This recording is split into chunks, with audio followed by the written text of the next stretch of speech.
Each life we incarnate into has a divine purpose. For the majority of people on this planet, their purpose has eluded them. We have become so distracted with the struggle to survive that we have forgotten what we are here to do. In alignment with the sacred laws of nature, the ultimate purpose of all existence is to create and evolve. We certainly do not incarnate into life with the intention to destroy. And yet, we have come to live in a very destructive world. As a result, there are many out there who feel lost or adrift, whilst knowing deep down inside that something is very wrong with their reality. Many people wish they could do something of value, anything that is purposeful, instead of having to submit to a system of slavery in order to survive. It is important never to let go of that feeling. That is your soul crying out to you, telling you that your life has value and that you do indeed have a purpose. The most important thing you can do in life is to recognize your purpose, and often that requires a lot of soul searching. Life indeed dishes out some pretty tough challenges, which will either move you closer towards your purpose path, or will give you great training for when you finally realize what it is that you came here to do. But more often than not, the very clues about your life's purpose are hidden in plain sight, woven into the very fabric of our existence. But we are so easily distracted by irrelevant details that don't really matter, that often we miss the very obvious right in front of us.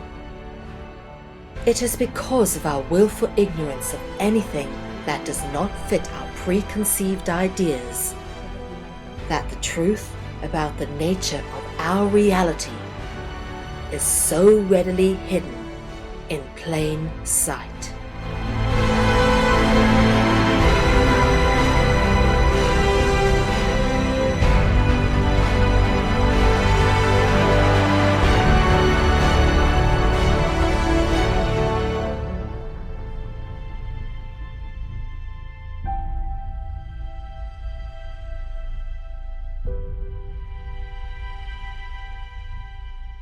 This is a very deep and personal journey, which has come to be expressed in many aspects throughout my life. This is not just an attempt to retell a bunch of research and pass it off as my own, for I am very grateful and openly acknowledge all the many wonderful people that I have been given the opportunity to work with and to learn from in order to get to the point where I've come to know what I now know. This is a journey I was always destined to go on, and likewise, how I have come to know this information forms as much a part of the story as the information itself. Your life. Good evening, everybody. My name is Mel V, and tonight is episode 4 of Dragonology. It is the 9th of April 2015, and the time BST is 9 p.m. and it's 10 p.m. Central European time where I am at the moment. Tonight we're going to dive straight into the heart of matters. We left off last week having gone through much etymology, and I hope some of you have had a chance to revise or at least remember some of it, because we take a very direct line into the dark heart of the beast tonight, and we start that journey at the point of looking at our culture. Now, culture can be defined as the sum of all art forms. There are various ways to approach this particular subject, But myself being an artist and being someone who has always been particularly interested and appreciative of things that fall under culture, in terms of art forms, performing arts, theatre, all sorts. It's been very interesting for myself to go down this journey and discover exactly how rooted our culture is in dragonology. Being in alternative media, this is something that we've come to know as fact, and that is whoever controls the media controls the culture. And that shouldn't come as much surprise to anybody who is familiar with this information. The simple fact is that media predominantly controls the way most people think and process information. And there's several recognizable tactics which are actually used to do this. And we'll get into that a little bit as we go through the course of tonight's material. Culture is the arts elevated to a set of beliefs. And how are those beliefs controlled? Most certainly through the mainstream media. And it's interesting that I found this particular picture. And of course, for those of you who've been following the course, you'll know that I reference all things to do with dragon etymology, or anything referencing the dragon in purple. Interesting to find the BBC, British Broadcasting Corporation, I beg your pardon, the Bullshit Broadcasting Corporation logo of culture with a purple background. When people talk about culture, many conjure up grandiose ideas about existence. The Oxford Scholar, for example, may pride themselves on being cultured, which is typically thought of as a synonym for being polished, sophisticated, elegant, or genteel. Being cultured is popularly thought of or thought to refer to the quality in a person or society that arises from a concern for what is regarded as excellence in arts, letter writing, possessing of manners, and scholarly pursuits. Being cultured is generally seen in the light that is deemed desirable. We loosely throw around terms like popular culture, not realizing how it alludes to dragon influence. Very few people actually speak about culture in its true context, being that of cultivation.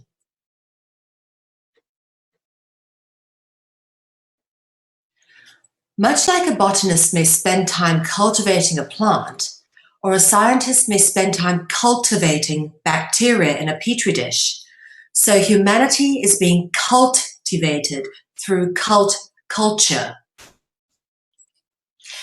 The meaning becomes clearer when you start to look at the etymology of the word cult. The word cult was originally used not to describe a bunch of fanatics or religionists, but for the act of worship, ritual, or ceremony. Very important to remember that.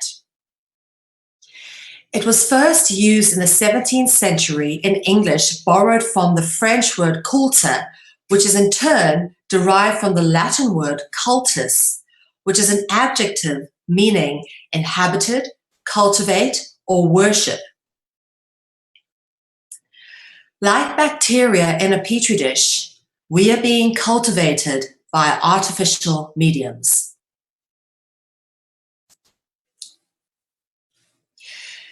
So basically, what is culture? Culture determines very much the way you think, act, and interact. And much like we've discussed here, the bacteria in the petri dish, which is bacteria grown in an artificial medium in order to maximize impact or for observation. That's very much the way it is with humanity, is that we are in artificial mediums, and media and medium are very similar words, and that isn't by accident. That is because humanity isn't in a natural state. We are so artificially programmed that I think most people don't even know how to connect with what is natural and true, like natural law, for example. It can totally taken out of you. These things which you know innately that come with you in your soul just completely get sort of sidetracked, dumbed down, even washed out of you in a way, but it's never completely gone. We just have to recognize and re-acknowledge these things. But it takes a lot to get rid of that. And that's very much done in an artificial way through artificial mediums. From the moment we are born, our cultivation begins in the form of indoctrination by cultural programming. And as Terence McKenna once said, we are caged by our cultural programming. Cult is a mass hallucination, and when you step outside the mass hallucination, you see it for what it's worth. And of course, Terence McKenna, famous for taking gargantuan portions of psilocybin. Clearly, he got an idea of what it was all about. Cultural programming takes on many forms and comes from all directions, from mainstream education and media, religion, to music, to daily social convention, to our sporting and party culture. It's near enough impossible to escape one form or another of cult programming.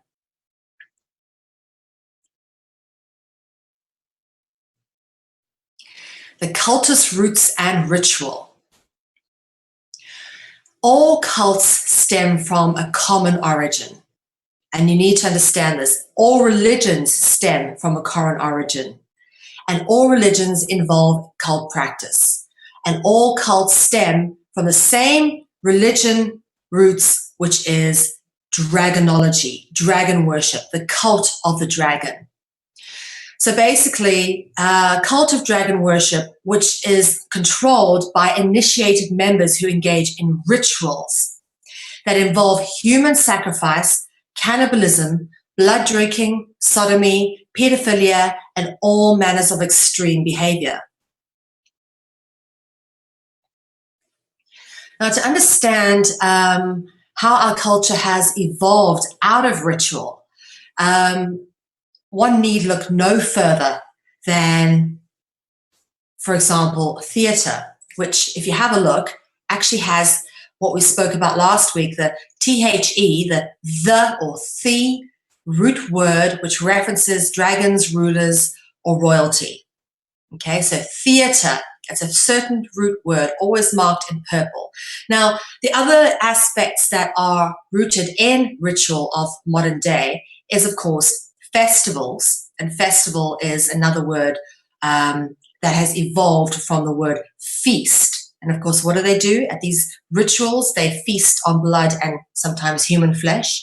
But also when they used to sacrifice animals, cook the animal and feast, that's where the whole, lamb and the spit big festivals, medieval feasts, and all that came from. And it normally came around when they had the pagan spring festivals and the solstice festivals and all those things attached with pantheism and ritualism. And of course, music and sport very much came out of ritual as well. And we shall cover off some of those aspects as we go through the course of tonight's material. The ritual roots of theatre. It is commonly taught in mainstream education, I beg your pardon, mainstream indoctrination, that the roots or the origins of theatre is rooted in ritual.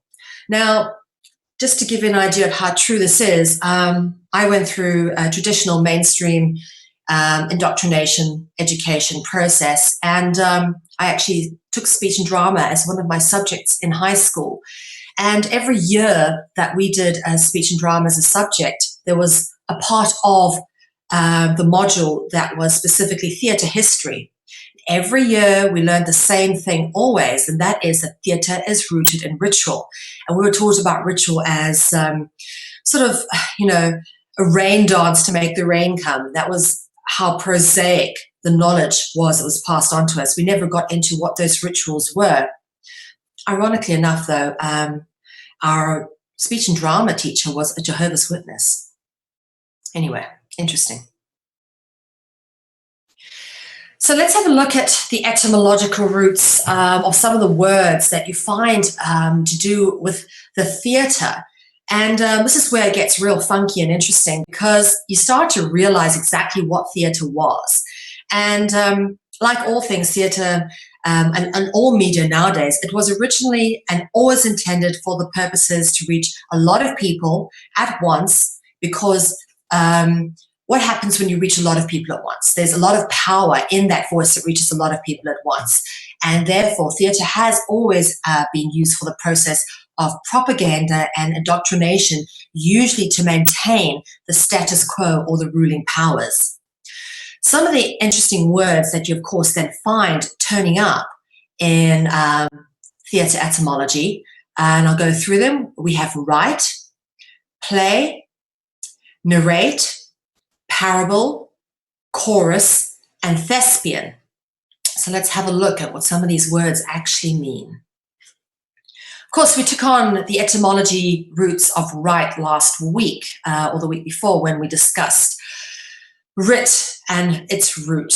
Okay, so in the word write, as in write with a pen, or in case you're a feather and ink, or perhaps you hack away on your keyboard or typewriter if you're still using one of those. You have the root of rite, as in a ritualistic rite or a rite of passage. You, of course, can write, rites in terms of spells, rites in terms of religious rites, traditional rites. This is a very interesting word, and we will get into that as well, because it actually does lead on to what we refer to now as human rights. Very tricksy, those words. Anyway, writ. The writ root is taken from the Arabic classification of dragon, being the ifrit, also known as ifrit, afrit, a malevolent jinn or dragon.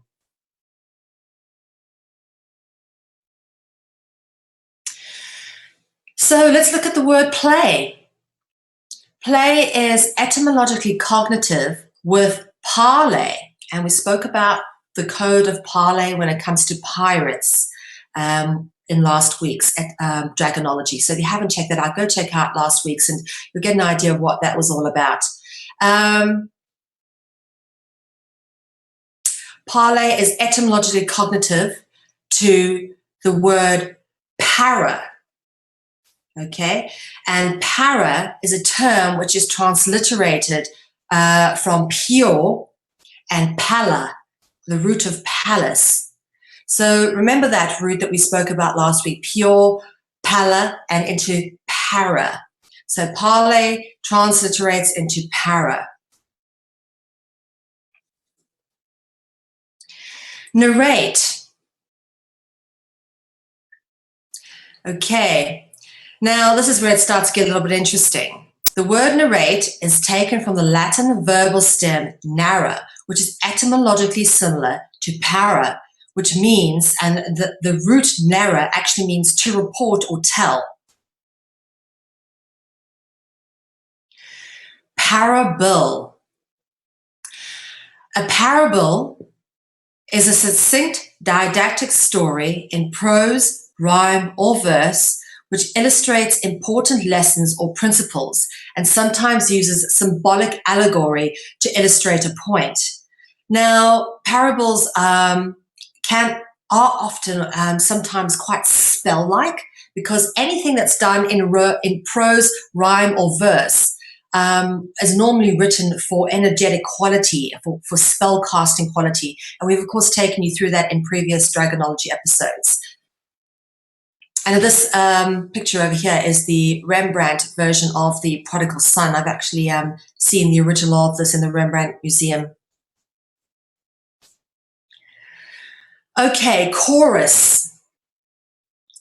Okay, a chorus is a group of performers who comment with a collective voice on the dramatic action. Now, a chorus contains a minimum of 12 performers. It can contain as many performers. I think in Greek theatre, ancient Greek theatre, they used to have up to 50 performers, but I've seen productions where they've got like 120 in the chorus. And these people normally speak in unison together, and they represent the collective voice. And normally they're masked. Normally they're quite inobsequious figures that don't have a specific personification or characteristics.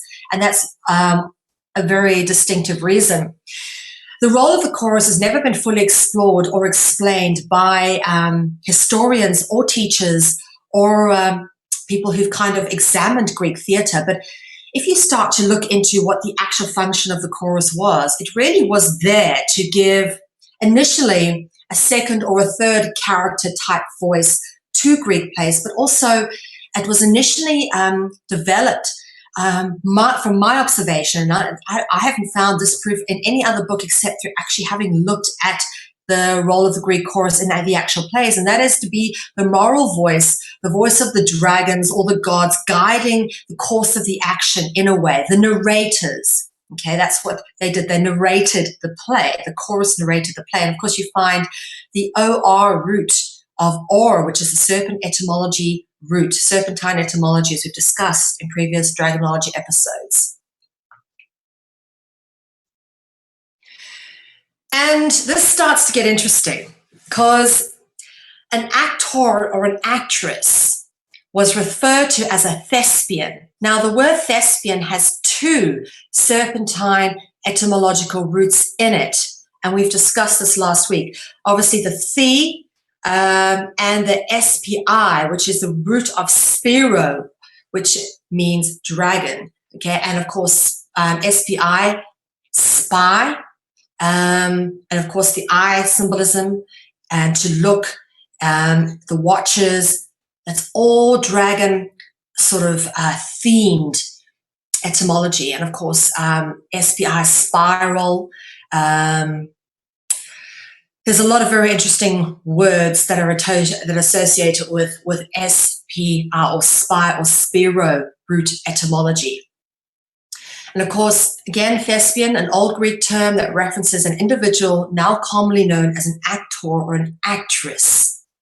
So an actor or an actress, the original Greek term thespian, has two serpentine or dragon etymological roots in it. Very important. That gets important as we go through this and you see how tricksy this all is.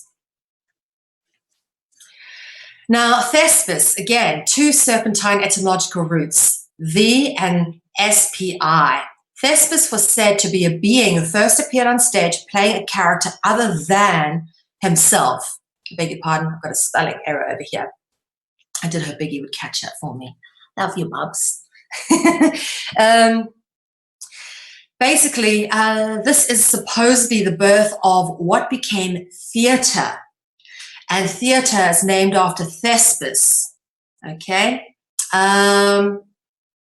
So, again, two serpentine etymological roots in the word Thespis. Very interesting. And now, this becomes very interesting because what you see is the mask symbolism comes up a lot as we start to work through popular culture. And also, Thespis is... Although Thespis was described as being the origins of theatre, there actually there is plays and work traced further back than Thespis. But what is interesting is the way Thespis, or this being called Thespis, is described as being a person that appeared on stage playing a character other than themselves. Now, try not to think of that as an actor or an actress. Try and think of that in what we've come to understand in terms of dragonology as perhaps someone who's possessed by an entity or being who has reptilian walk-in or is themselves perhaps a dragon in a human form. They play a character other than what they really are. Okay? See how this all plays in? So the clues and etymology, as I've already discussed, Thespis, okay, the and the spiro root, spiro referencing the spiral, the caduceus obviously being the best example of the spiraling serpents, and theoi being the gods, the being the gods or dragons, and it's a root word of theophania or theophany, which means the appearance or disappearance of God. All right, so the Orphic Mysteries. The religion of ancient Greece is interrelated to theatre, okay, inextricably provable fact. Theatre was basically rituals involving movement, dance, chants, music, and singing, which evolved into more complex storylines, usually relating to and in honor of the theoi, gods, or dragons, which incidentally are all the same thing, just different ways of referencing the same principal beings, theoi, gods, or dragons. All right, so Greek theatre. overkill subject for me, having studied performing arts. We did this to death. So we learned, when we learned all this, we didn't learn it in its fuller context, understanding what the etymology means. You just kind of learn it as fact-based, which isn't really factual at all, because it doesn't tie things together in a way that's comprehensible and that tells a true and full picture of what these things are really all about. And I've referenced a beautiful picture over here of an amphitheater, and these amphitheaters are scattered all over the Mediterranean and near Middle East, and they're quite impressive structures, really. And you have to ask yourself, when you see such effort going into the creation of buildings, and some of them are built into natural hillsides, natural amphitheaters, but there are just so many of them. The prevalence of them is actually quite not unlike the prevalence of ancient temples and churches. And to put so much effort into building something, you must know it must have great importance. What is the importance of something like this? It is important to control people and keep them under control if you're rulers or royalty, keep them paying taxes, keep them subservient. And that is done with a lot of propaganda. And before television and magazines, of course, what we had was art and theatre and sculpture. So Greek theatre started to flourish from around the 7th century BC, 6th century BC. Was really the height, going back into the 5th century. It really came into its own as an art form. The city of Athens, which became a significant cultural and political and military power, was the center of theatre in ancient Greek times, and where ancient Greek theatre was institutionalized and became part of a festival called the Dionysia, which honored the god Dionysus. Now, the city Dionysia was just a phenomenal thing, really, and lots of playwrights used to compete in competitions. And the ones who usually won were usually the ones who wrote propaganda that were most supportive of the ruling powers. And, of course, you get playwrights like Sophocles, and, of course, the name Sophocles has a serpent root word name in it, Ophi. So, he's one of the most famous surviving playwrights of his time. And as I mentioned previously, I actually performed in a Sophocles play called Antigone, playing the lead role of the king Creon, simply because I went to an all-girls school. So I had to play a man's role, and a very interesting play. And I learned a lot and still remember huge parts of the script. You do when you've got to learn these things off by heart. But basically, it was that particular play was written by Sophocles and was one of 3 tragedies which would form a collective. Each playwright would submit 3 tragedies, a comedy, and a satire into the competition, which formed part of the City Dionysia, which was the festival of Dionysus. And basically, the plays that were most favorable of the political elite were normally the winners.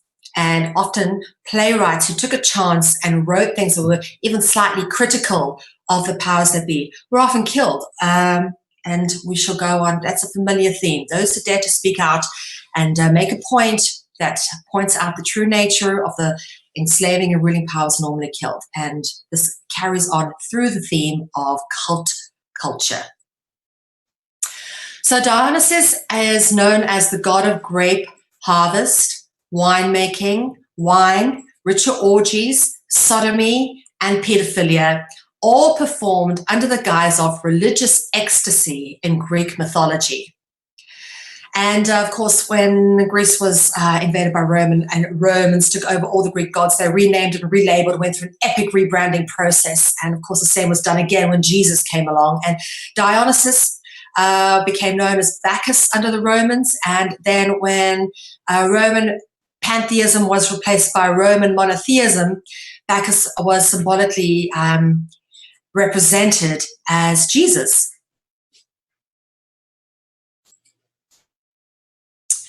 So the word tragedy, Greek tragedy, is rooted in the word tragos, meaning goat, and tragos, like melody.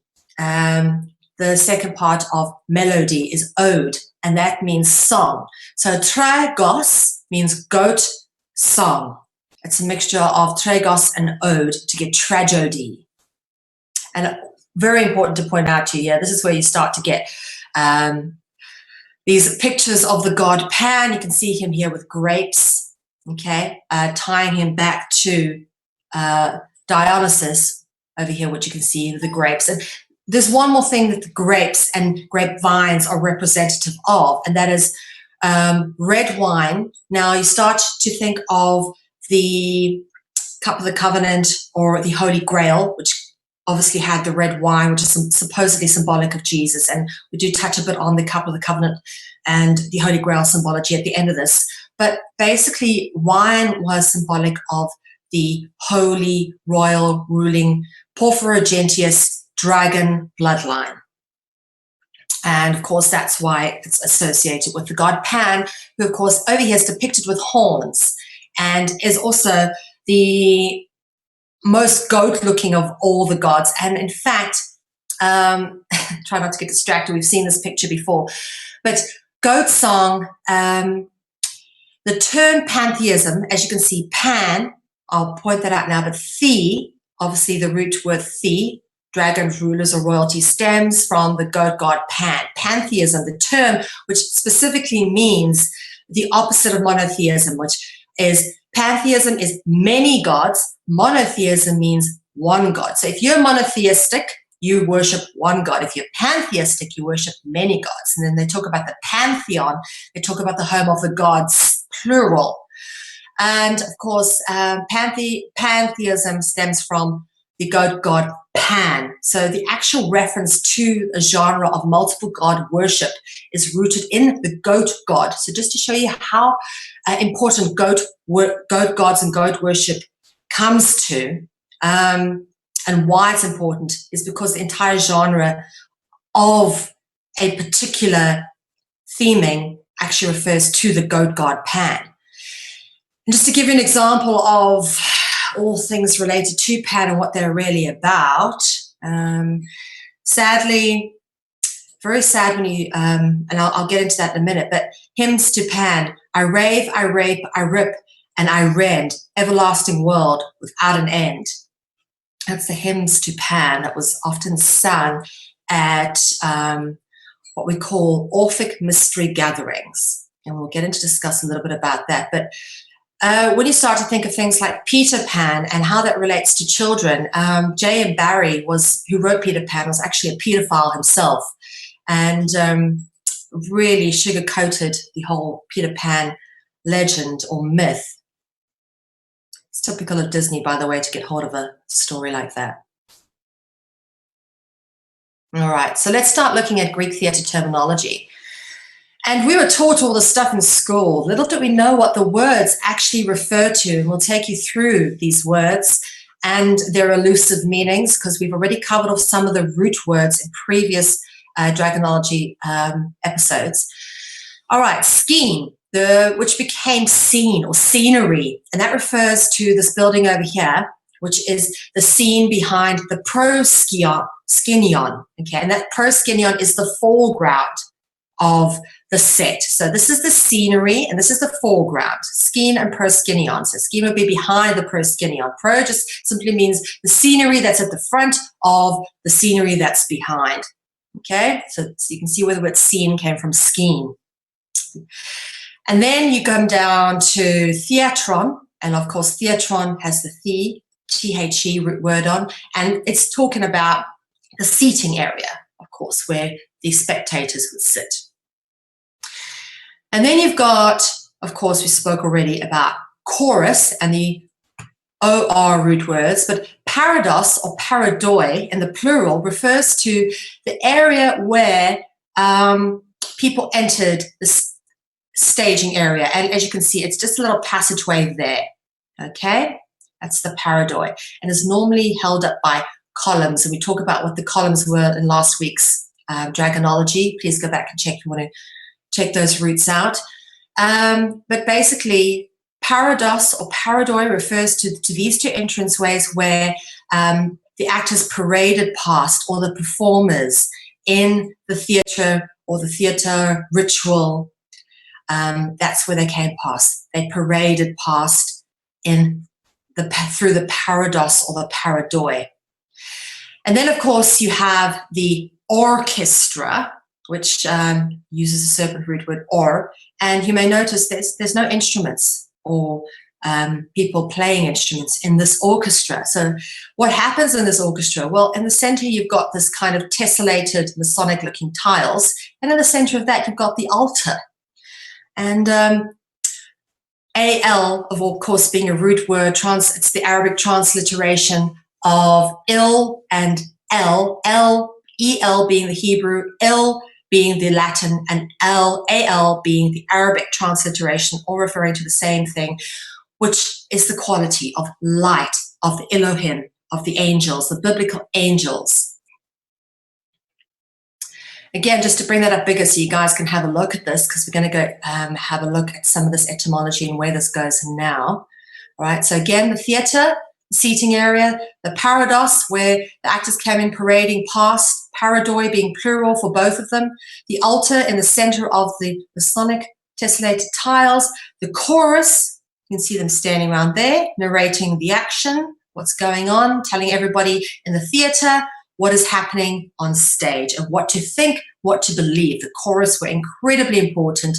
They were we were even taught this in school, the social conscience. I don't know how much of conscience they have when they've got altars in the middle. We know what happens in altars, but that's the purpose of the chorus. Okay, now the word feast and festivals. The word festival originates from the word feast. Ritual feasting on flesh of the sacrifice of either animal or human was part of ceremonial ritual traditions. And when I Googled a picture looking for feast, I was interested to find this one happening particularly in a Porphyra Gentius royal chamber. If you notice, it's purple. The royal chamber is always purple. And if you're purple born, you're born in the royal chamber. And this is a feast going on in the royal chamber. I just Googled medieval feasts, and this is what I came up with. Interesting. The same themes keep coming back. The purple chambers, where the feasts happen, obviously, to maximize the energetic potential, you would have it in a purple room because purple has the highest vibrational frequency. And of course, parados and paradoi refers to the root word parade, I beg your pardon, transliterated or evolved into the word parade, which has the root word para in it. And a parade is often very much a part of ritual ceremonies. A parade is a procession of people, often in costumes, often accompanied by music, usually marking some kind of celebration or ritual, as with, for example, the Chinese New Year parade, where they like to get their dragons out. Okay, orchestra. Talking about the orchestra. Now, in Greek theatre, the orchestra didn't have instruments in it, but or is a serpentine root word, and orchestra actually originated with the Greek god Orpheus, who's also credited with being the inventor of music, and we get onto that in a second. Orchestra is, in today's terms, normally thought of as an ensemble of instruments, usually led by a conductor, and the word orchestra is obviously taken from a name of the area within Greek, with where the musicians sit, but in Greek theatre, it is where the sacrifices happened. And it's the area where the altar would be placed, okay?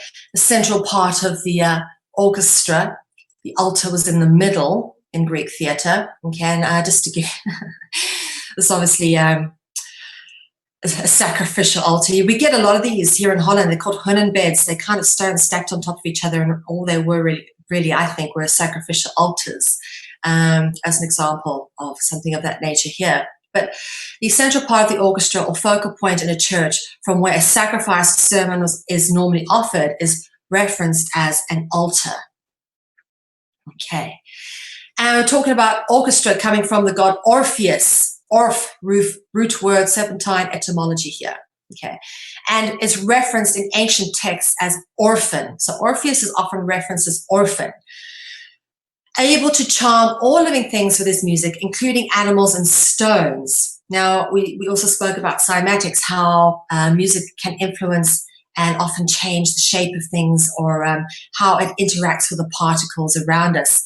The Orphic mysteries are still practiced today within initiated circles and include practices of human sacrifice and orgiastic feasting.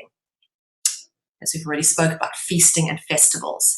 And here's a lovely picture by, I think it was William Blake, of Orpheus playing on his lyra. Orphan, as I spoke about, being the other word for Orpheus, often generally refers to children without parents. And this is a little scary. This is where it starts to take a bit of an unfortunate turn, because you start to realize that really orphans are considered nothing more than dragon food, because that's why they're named orphans, why they're given that name. More and more stories keep emerging about cult ritual abuse in orphanages, schools, and churches, particularly those associated with the church. All religions are rooted in cult ritualism. And these stories are just too numerous to go over them. It's very difficult for me to talk about this. And I get very upset when I start reading through this stuff in the news. And you start to see just how these children are preyed upon in the most horrific ways in these supposedly church-run or cult-run orphanages, I should say. This brings us on to some of the things that have been in the news in the last few years. Jimmy Savile, of course, was a UK celebrity who sexually abused and murdered children in orphanages, and specifically used to visit orphanages and children's homes. And he described himself as the first ever disc jockey, also referenced as a DJ. Okay, now DJ gets interesting because that is a serpent root etymology. And we start to look at that in a second. But notice orphanages also has the root word orph in it. The DJ is present in the word jinn, okay?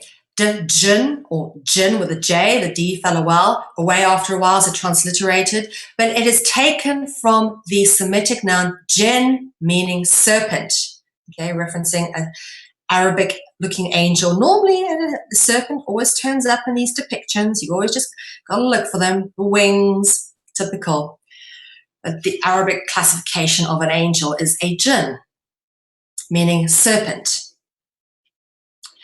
The DJ, very interesting. When you say the j sound in Egyptian hieroglyphics, it's represented as the resting cobra. The DJ, Egyptian hieroglyphics represents the phonetic sound of DJ, the resting cobra. Interesting that.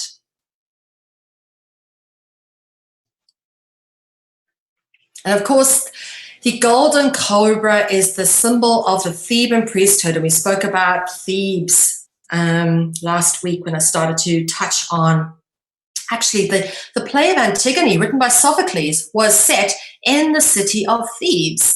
Hail the suns, the city of seven gates, city of Thebes. And of course, in the Egyptian context, the Egyptians also had a very sacred city known as Thebes, which was home to the Theban priesthood. And if you actually go to Wikipedia and you Google the Theban priesthood, this is what you will find. And I'll read through this. It says, whilst not regarded as a dynasty, the priests of Amun at Thebes were nevertheless of such power and influence that they were effectively the rulers of Upper Egypt from 1080 to 943 BC, after which their influence declined. By the time Herior was proclaimed as the first ruling high priest of Amun in 1080 BC in the 19th year of Ramses XI, the Amun priesthood exercised an effective stranglehold on Egypt's economy. The Amun priests owned 2/3 of all the temple lands in Egypt and 90% of her ships, plus many other resources. Consequently, the Amun priests were as powerful as Pharaoh, if not more so. One of the sons of the high priest, Pine-Gem the first, would eventually assume the throne of Egypt for almost half a decade as Pharaoh Susenes I. And pine gem. Interesting, the DJ sound in there. Not by accident, folks.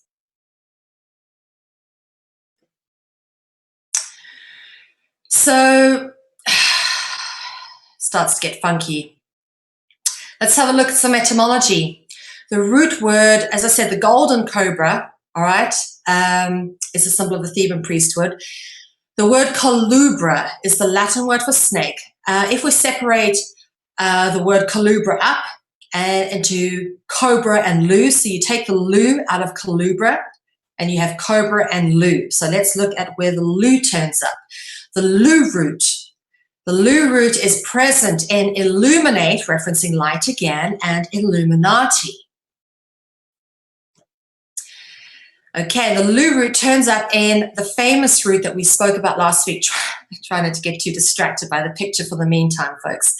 The Kulu, Kolu, Kula root that we spoke about in columns, Columbus, and Columbia is where we find the lu root.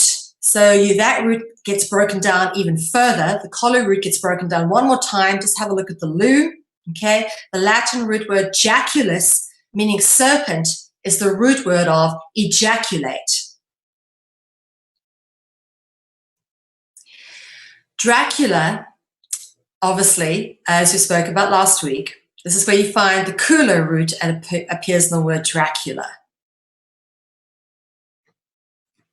And of course, the Kul root appears in the word cult and culture, which is the first three letters of the Kulu root.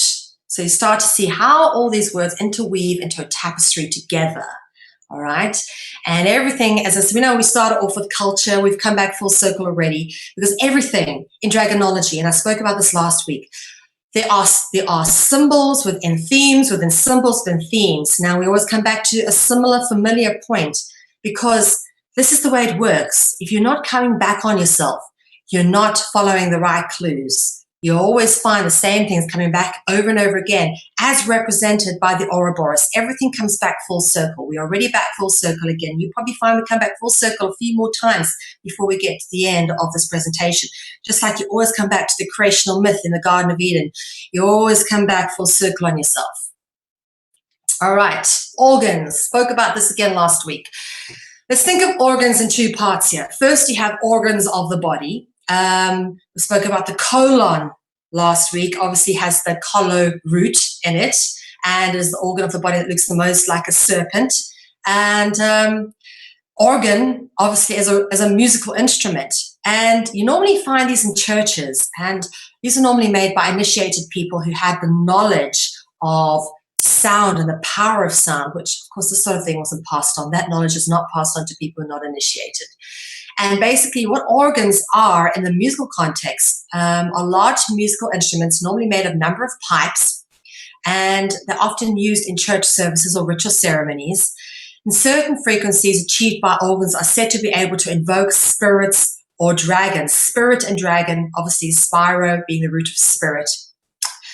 And people think, this is, you've lost the plot, you've gone too far. But I always say you just have to look to the etymology to see where the evidence is very evident. We spoke about para as a root word. Now, the project, the virtual organ project, the virtual pipe organ project is known as Sonus Paradisi. And this is a project which they are electronically recording all the sounds of these ancient organs throughout Europe. So that's what this project is known as, Sonus Paradisi. It cannot be that you got a certain time root word turning up again if organ actually didn't mean what it means, which is referencing something that summons the dragons. Anyway, just think about that. All right then. So music, the organs obviously referring to music. We're going to move this up, bump it up to present day.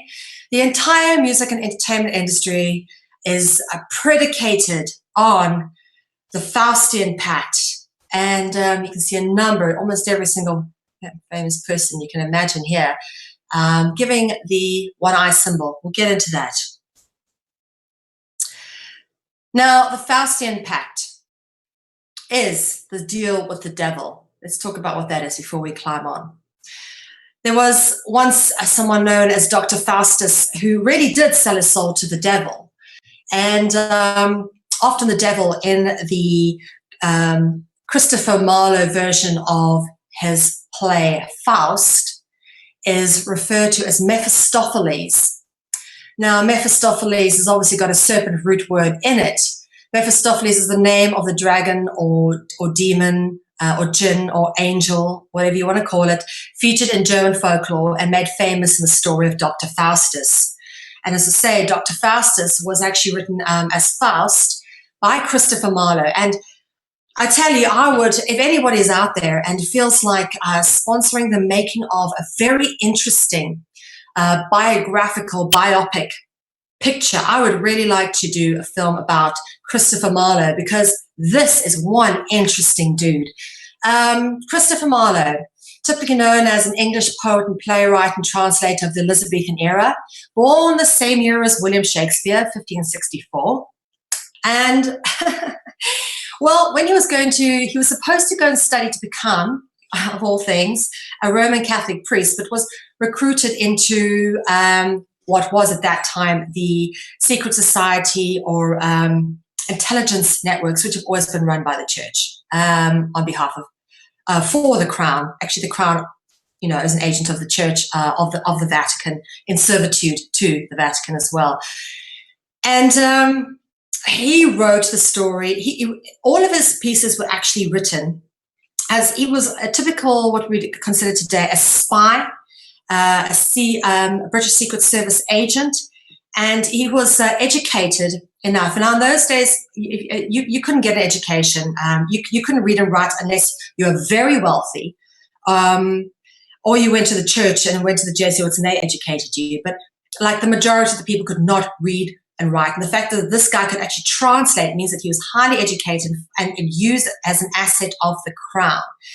And he wrote Dr. Faustus, the Faust story. And what he was doing effectively was he was telling the story of his own life, what had happened to him. Christopher Marlowe used Dr. Faustus as an allegory of what he had done, which is sold his soul to the dark side, the devil, Satan, whoever you want to call it, the dragons, or to serve as a propagandist, agent, asset of the crown and writing propaganda. And he actually wrote Dr. Faustus, or Faust as it became known, I guess, to leave clues behind. And much like, as we'll go on to talk about some other people who dare to write the truth, Christopher Marlowe, for me, was one of those who kind of, in the end realized what he'd done and left some clues behind, and basically is the 16th century equivalent of a modern day Stanley Kubrick. Very similar story. Did some dirty stuff and ended up not making it. He was sacrificed, stroke assassinated, due to revealing too much in his writings. And Dr. Faustus told the story of how a guy sold his soul to someone called Mephistopheles, and Mephistopheles in the end comes for his soul. And is, ironically enough, I actually know one line. It's, "Now hast thou but one bare hour to live, and then thou must be damned perpetually." Now, Christopher Marlowe, like William Shakespeare, wrote in iambic pentameter.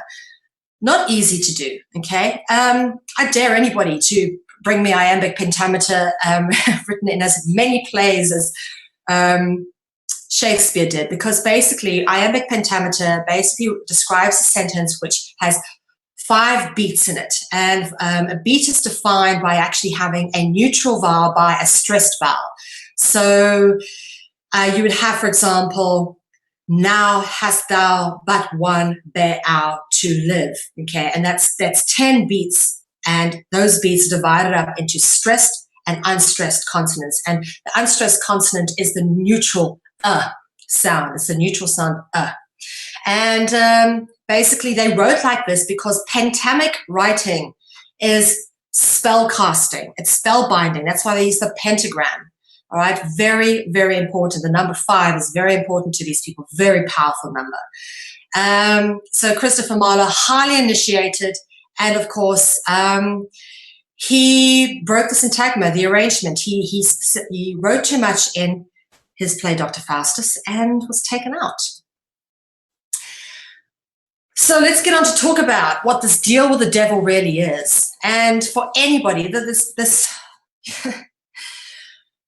price of fame or the deal with the devil goes back a very long way. It's not a new concept, okay? In order to make it in the modern day entertainment industry, one can sell their soul to the devil. That's, in fact, the easiest way to make it. In fact, the only way to make it. For those of you who want a little bit of homework, and you may remember a film in the 80s called Angel Heart with Mickey Rourke, when he was still still good looking, and Robert De Niro. And a very interesting film indeed. And it's a story about a man called Harry Angel who sold his soul for fame. And the guy called Lucifer, or Mr. Louis Cypher, is actually played by Robert De Niro. And Robert De Niro's character comes to claim Harry Angel's soul, because Harry Angel sold his soul for fame. Very interesting film. Tells a lot. This film was released in the 80s. I highly recommend you guys go watch it. If you can download it from somewhere, check it out. Really worthwhile checking this film out. And it gives you an idea of this whole concept of selling your soul to the devil. And it's a very real concept. And you kind of have to make this pact. And it's referenced as the syntagma, or the arrangement. And there's conditionalities to this arrangement. And some of them can be pretty harsh. They can include the sacrificing of a loved one, or of other things. Another film which I recommend, we're talking about the price of fame here, all right? When these celebrities sell their soul for fame, this is the kind of thing they have to engage in, the most debased and disgusting behavior. I highly recommend you guys go check this film out as well. It's all in Italian. It's called Salo, or 120 Days of Sodomy. Released in 1975 and 1976. And the guy who actually made this film, Pier Paolo Pasolini, was murdered shortly after making it, because it really does describe the true sick nature of what the elites get up to. And this was actually set in, I think it was the World War II, German World War, sort of around there, because there's a lot of sort of uniforms and army uniforms and stuff. And it's a bunch of elitists who basically go and kidnap a bunch of children from local villages, take them to a mansion, and proceed to make them bark like dogs, get on their knees, sodomize them, rape them, and make them eat poo and all sorts of things. They torture them, they murder some of them, in the most horrific ways, and it's all very graphically portrayed. You don't even need to understand Italian to understand what's going on, because it's that graphic.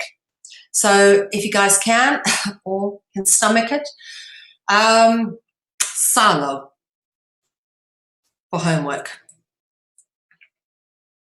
And of course, they mentioned Christopher Marlowe. Stanley Kubrick, to me, is just a modern-day version of Christopher Marlowe. And he was very much like Christopher Marlowe, recruited to do the dirty work of the bad guys.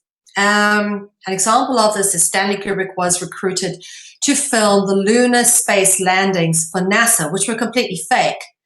And he left evidence behind of this in his film, The Shining. The fact that he had, in fact, filmed the lunar landings and that they weren't real, because he was so disgusted by it. And he basically got a blank contract to make whatever film he wants in Hollywood. So he went and made this one, Eyes Wide Shut. And this is a scene from Eyes Wide Shut, which shows sort of an orgy. And you can see the guys in masks sitting around watching. No doubt would have been paid hookers engaging in group ritual orgies, or who knows what kind of girls these are. But basically, yeah. The story goes that Stanley Kubrick, when a story is put out, or when a film is put out, it has to go through filming. British Film Institute and American Film Institute will basically screen the film before it is put onto the circuit. And the story goes that Stanley Kubrick stood outside the theater when the American Film Institute screening body watched the film, and this screening body actually walked out of the theater after they'd watched it. Not one of them looked him in the eye. They just filed out, got into their limos or whatever else, and left.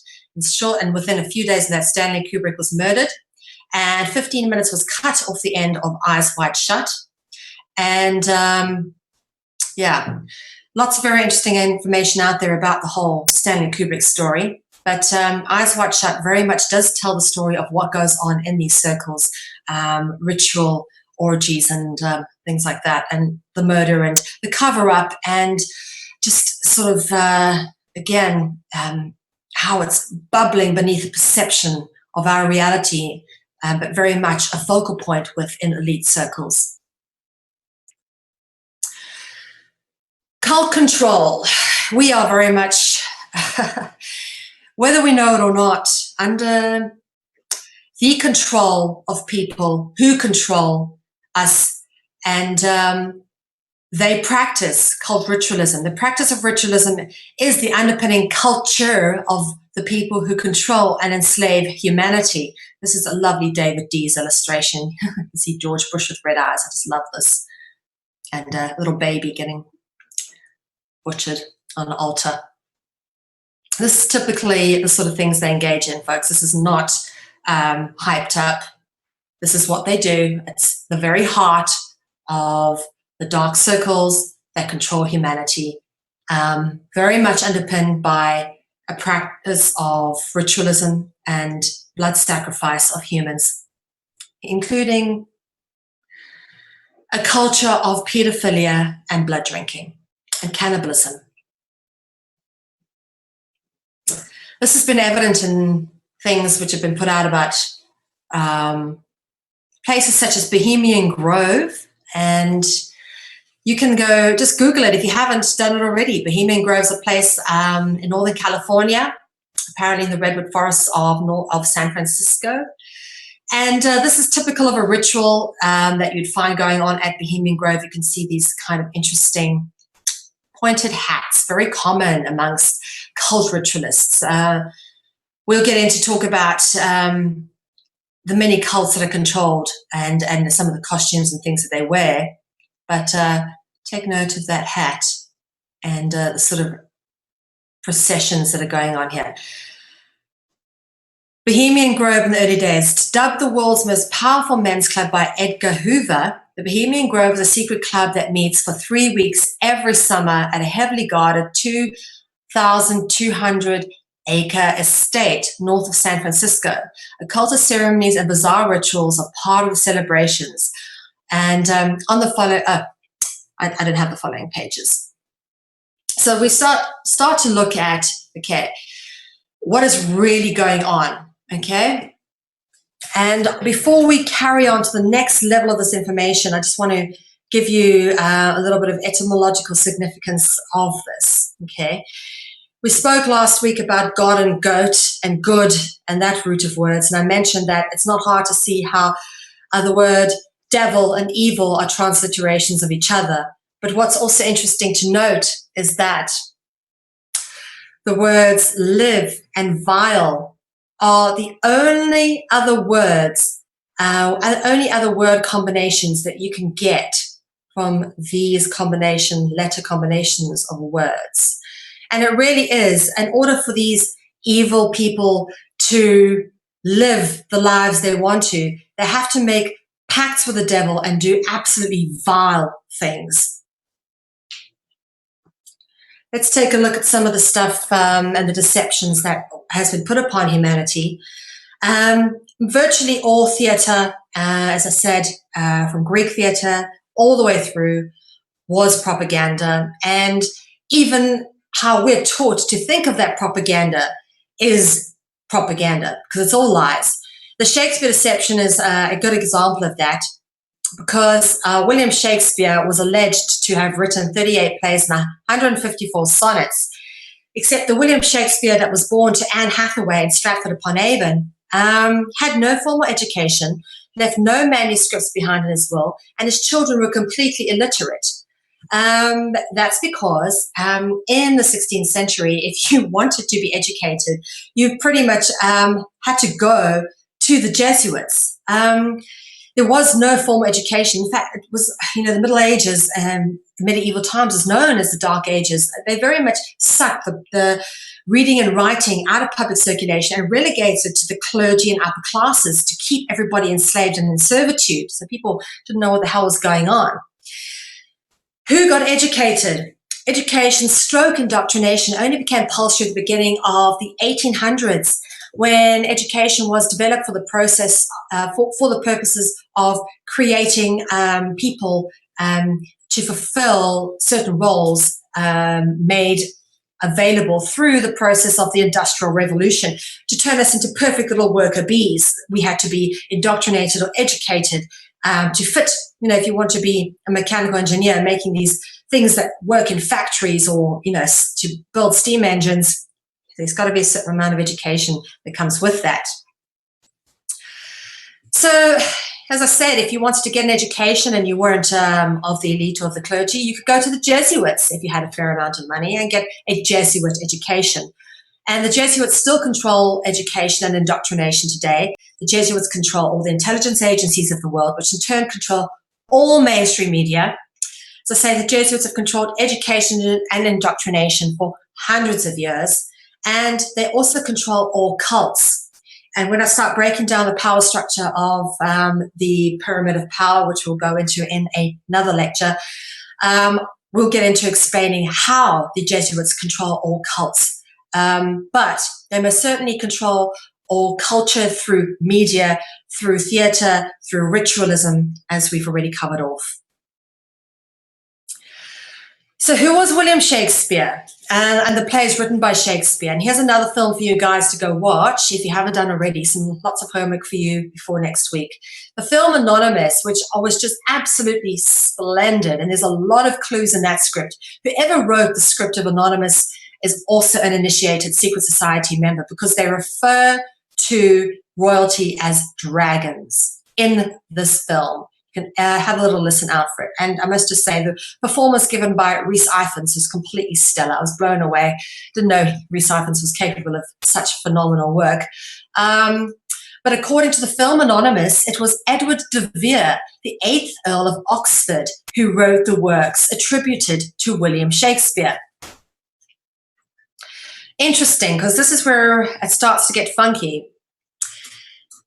Really good book if you got a chance to read it, The Dragon Seed. And according to this book, The Dragon Seed, written by Prince Nicholas de Vere von Drakenberg, the de Vere bloodline, or the root name de Vere, is found in the word Merovee, also known as the Merovingian bloodline. So Edward de Vere, the 8th Earl of Oxford, so de Vere, okay, he's a royalty, 8th Earl of Oxford, is related to Prince Nicholas von Drakenberg, a de Vere, and they are in turn descended from the Merovingian bloodline. And Merovingian is also known as Merovee. And Prince Nicholas de Vere von Drakenberg actually is alive today and has written several books explaining the hereditary bloodlines, the fairy bloodlines of the House of Vere, Were and Colocyn, including the dragon descent of Jesus from Satan, the secret genealogy and ancient lineage revealed through this book is just incredible. It takes you through the Melusine mythology, and everything that I had gone and researched, I pretty much found in this book, spoken by someone who supposedly is a prince dragon. Interesting that. So, I mean, this is this Prince von Drakenberg is supposedly one of these dragons, shape-shifting dragons who eat children and whatnot. And he has written this book. Huge resource, guys. Go read it. Very interesting. So just to bring us to the point of this particular note, Vere is the root of V. It's just the R that's been removed. De Vere, the root of V, forming the root of Merovee. And the mer is also a serpent root word, which we discussed in last week's Dragonology when we discussed the root of mermaid. And of course, if you've read the book, a lot of work for you guys to do, a lot of homework. Holy blood and Holy Grail. The Holy Blood and the Holy Grail. According to this book, the Merovingian bloodline is descended from Jesus and Mary Magdalene. Now, the dragon seed actually says here that the dragon descent of Jesus Christ. Okay, so this book here, Holy Blood, Holy Grail, also states that Jesus was descended from the Merovingian bloodline. It's two different books. Now, what Holy Blood, Holy Grail never does, it doesn't ever touch on the serpentine or dragon side of things, okay? The dragon seed most certainly does, but in combination, you actually have to read them in combination with each other to get a full picture of what's going on here. And of course, the Da Vinci Code based a lot of its themes on this particular book, the Holy Blood and the Holy Grail. All right. Brings up the question, was Jesus a dragon?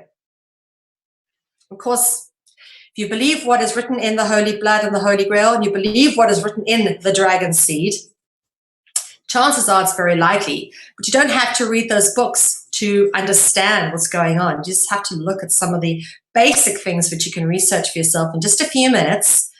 For example, in the Bible, in John chapter 3, verse 14, it says, as Moses lifted up the serpent into the wilderness, so must the Son of Man be lifted up. And this is the story of the brazen serpent, and it turns up often in artworks as a serpent wrapped around a cross. And I reference John a lot, and we come back to John. I'm actually going to do an entire lecture on the story of John, because the etymology of John and the significance of John in relation to serpentine etymology and dragons is huge. It's also John 1 verse 1 that talks about, in the beginning was the Word, and the Word was with God, and the Word was God. Interesting. It all comes back to the same thing. Remember, everything comes in full circles. And if you have a look here, St. John, the evangelist, is typically always depicted holding the cup of the covenant, or the holy cup with supposedly blood in it, or wine, but usually it's supposed to represent a sacrificial, sacramental cup which he drank from, and usually always depicted with a serpent either winding around the stem of the cup, in the cup, or on the cup. So this is a typical picture of St. John, is with a chalice of blood or wine, red wine representing blood, and the serpent. So what it's representing is the serpentine bloodline. And that's what the Holy Grail represents. Okay? So Holy Blood, Holy Grail actually represents the serpentine bloodline. So I hope you guys are starting to see how this all ties into each other. Okay. Again, we come back to the roots, because this becomes interesting. The Kulu root, we asked earlier the question of, was Jesus a dragon? Okay, was Jesus a dragon? This gives it away for me the most. Okay, Kulu Kula, we spoke about that. The Lu root being the root of Kulu, and of course Kula being the root of Dracula. The Kulu Kula root is again evident in the Latin words Kulu eaculus, all right? And the Latin word eaculus means serpent, which in turn, okay, is the root of immaculate, as in immaculate conception. Mary had an immaculate conception. Was Jesus a dragon? Yes, of course he was a dragon. It tells you right there. Jesus' conception was the result of an immaculate conception, a dragon conception. It's all in the words. Eaculus means serpent and is the root of immaculate. Now, typical depictions of Mary. Now, let's have a look at some of the symbolism associated with Mary. Okay, let's start from the top. Normally, always with a halo or an aureola surrounding the whole body, a solar halo, okay? Or standing on a moon with usually a serpent and an apple. Interesting. Often with a cloth over the stomach depicting that she was pregnant. Okay. And sometimes spangled with stars. Star-spangled crown. Very interesting. Turns up in goddesses like Europa. So those are common themes that are associated with Mary. The only thing we don't kind of have here are wings.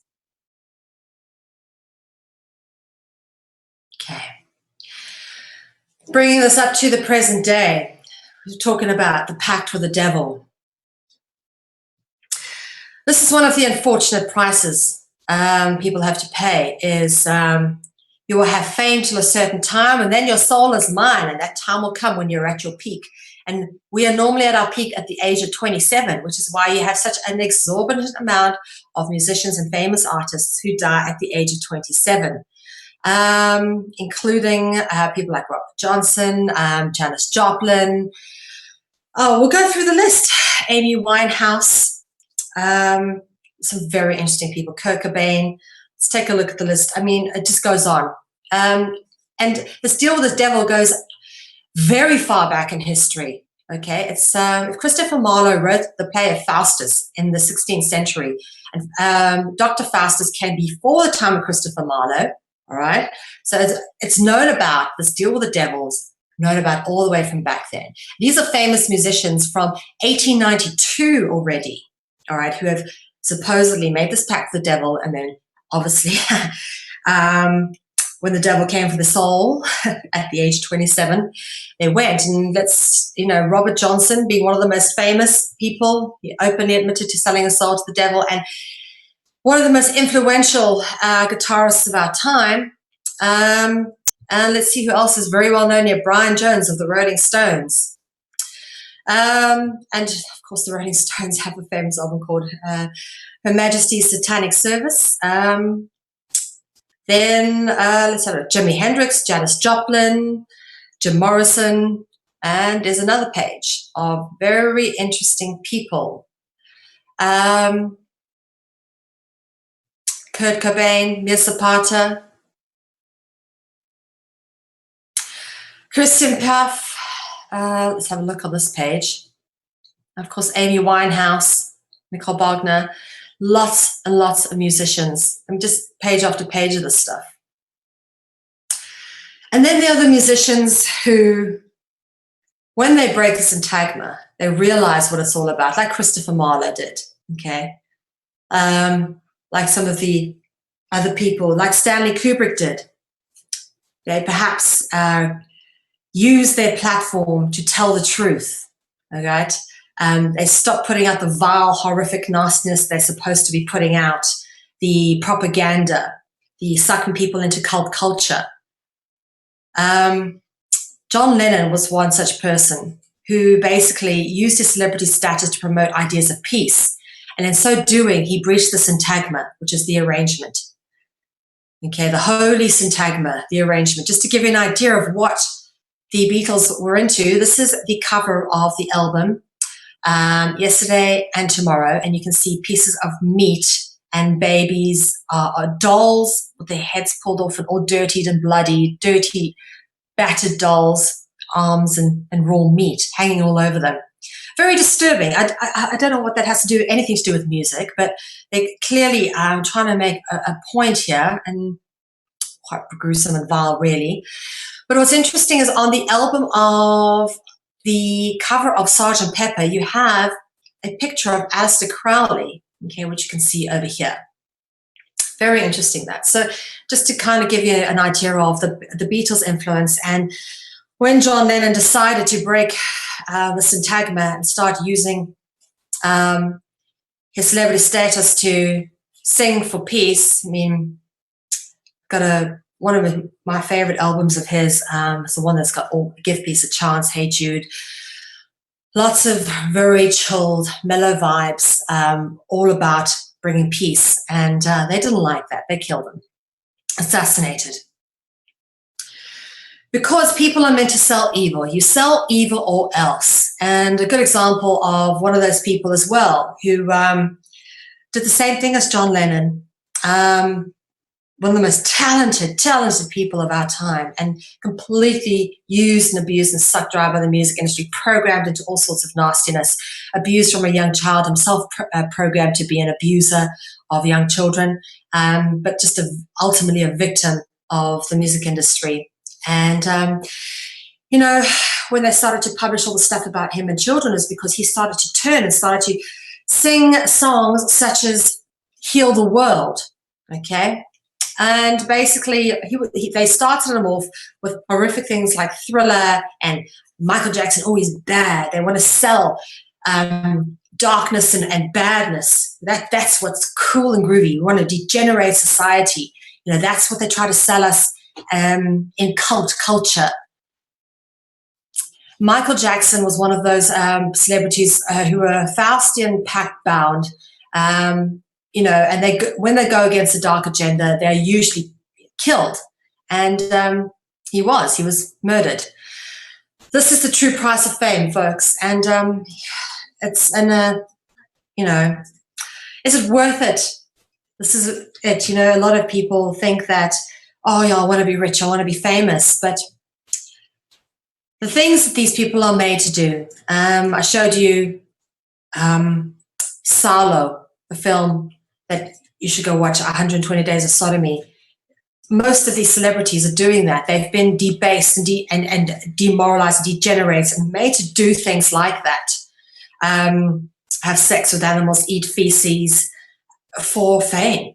That's what you got to do. You got to get into these initiated ritualistic circles, and they will totally strip you of your dignity and humanity, to break you down, to get you to sell their filth to the world under the guise of culture.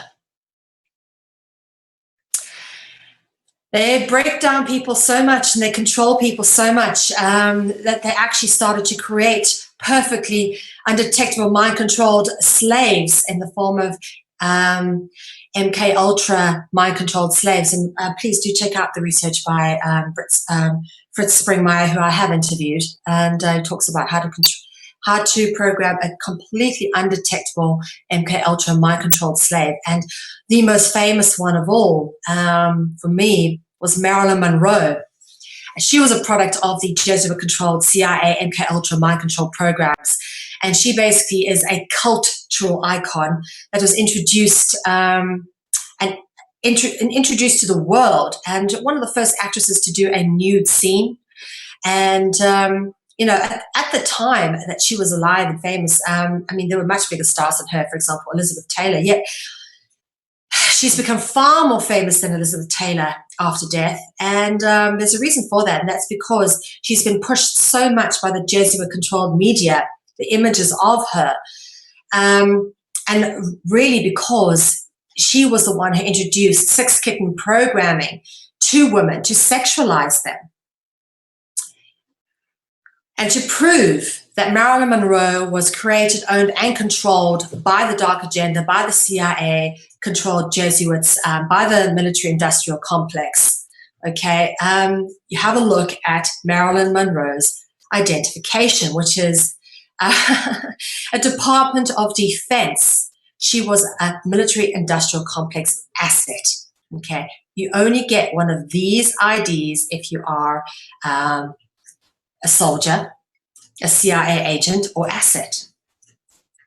And of course, this is after she was married to Joe DiMaggio, Norma Jean Baker. You see DiMaggio, it's the surname here. Joe DiMaggio was a baseball player, himself a cultist, a ritualist. And I'll get onto sporting culture next week. But remember this because it's important. And of course, the sexual programming is very evident. And it's often intergenerational. And I used this particular set of pictures to illustrate that, because what you've got here is second-generation entertainers. Miley Cyrus being the daughter of Billy Ray Cyrus, and Robin Thicke being the son of actor and comedian Alan Thicke. And it's no accident that Robin Thicke is put in black and white stripes. That's a symbol of programming and mind control. They do that, the stripe, black and white stripes and black and white tessellated tiles. Black is white and white is black. Complete perversion, complete diversion of all that's good, of all that's moral, to everything that's unnatural and profane. That's what it's all about. That is the name of the game of culturalization. And I don't need to say too much about these pictures. I think they speak volumes. Beg your pardon.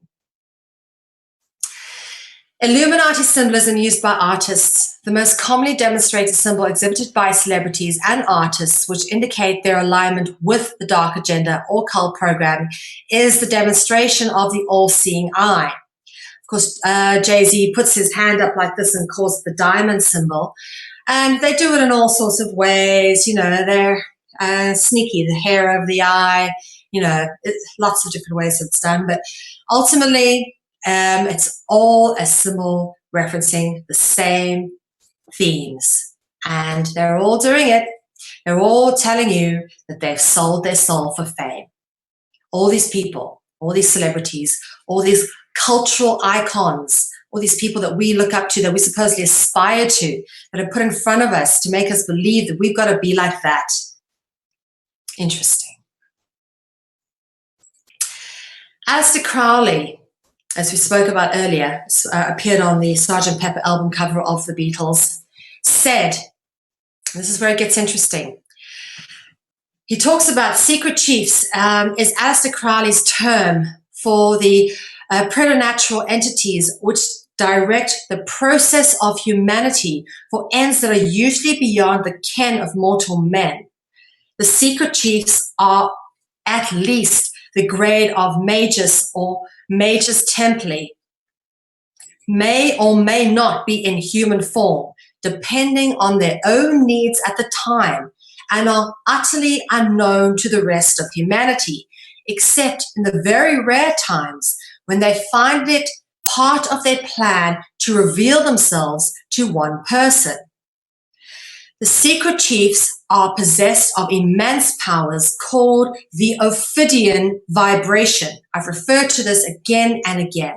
The Ophidian vibrations, which allow them to insinuate themselves into any desired set of circumstances.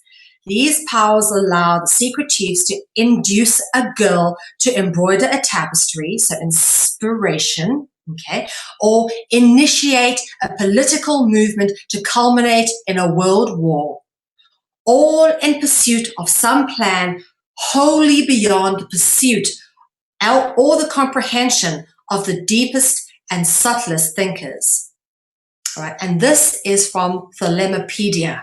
All right, and Thelema is obviously the cult of Thelema is Aleister Crowley's cult that he set up. And notice in the Thelema is the THE root as well. So we talk about here, okay, so the secret chiefs could induce a girl to embroider tapestry. Talk about inspiration. Where did these celebrities that sometimes Jim Morris talks about, the spirits had taken over and, they were possessed, and sometimes the music would just flow through them. This theme, it's very interesting because here we have the muses that come up in Greek mythology and stuff, and the muses are said to be the daughters of Zeus or Jupiter. Zeus obviously being the Greek incarnation, which became Jupiter under the Romans, which became Saint Peter under the Roman Catholic Church. Okay, and there were 9 muses, all water nymphs. Water nymphs were also known as mermaids, as we've already spoken about the root of myrrh. And again, you see the winged muse giving inspiration to someone playing the lyra, similar to what Orpheus played. Interesting stuff. Always the same symbolism. So there are 9 daughters, and the 9 is very important. We spoke about El and 11, and the 9 turns up again in The Lord of the Rings, because the evil lord Sauron, and Sau being the Arabic word for light, it's Saudi Arabia, and it's a root word of light. Okay, we talk about the Lord of the Rings and the big all-seeing eye wreathed in flames, which is light again.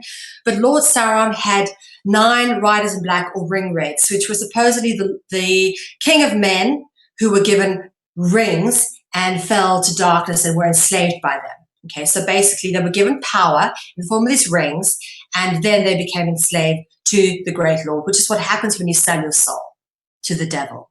It's all allegory, folks, and all symbolism is used in The Lord of the Rings. So, yeah, makes perfect sense because J.R.R. Tolkien was in fact a 33rd degree Freemason. And then, of course, we've spoke about this particular wall as well in a previous Dragonology lecture, which is the Sacred Nine Dragon Wall in the Imperial Palace in China, which depicts the 9 sons of the dragon, which is supposedly seeded the emperors of China. Again, rulers, royalty, and dragon are inextricably linked. But it all brings it back. And what we will be dealing with next week, of course, is the whole cult of ball sport and various other aspects. But just so you know, to point out the balls over here, okay, also known as dragon pearls, they become very prevalent in the cult of ball sport or ball sport, as I like to call them. But we'll get into, as I say, in the next round of this. So that is all from us this week at Dragonology, and we of course are trying to get the Encyclopedia of Dragonology published, which is the Encyclopedia of Dragons, but we go on to ball sport next week in episode 4, which takes place on the 16th of April 2015, 9 p.m. British summertime, that's London and Morocco time, 10 p.m. European time, which is the time it is now here in Holland where I am. But of course, we can't publish this book without a little bit of support. So please, guys, support independent media and do go onto Conscious Consumer Network's homepage and click on the donate button, which is in the big red heart, and support independent media and support the publishing of truly independent research told from the point of view not of the dominant culture, but from those who are genuinely seeking and putting together the truth. And of course, putting together this information for you wonderful folks to learn and hopefully gain something from. Hope this has been informative. Thank you for your time and attention this evening. My name is Melvi, and it has been a pleasure to speak with you all. Take care and see you next week. Bye-bye.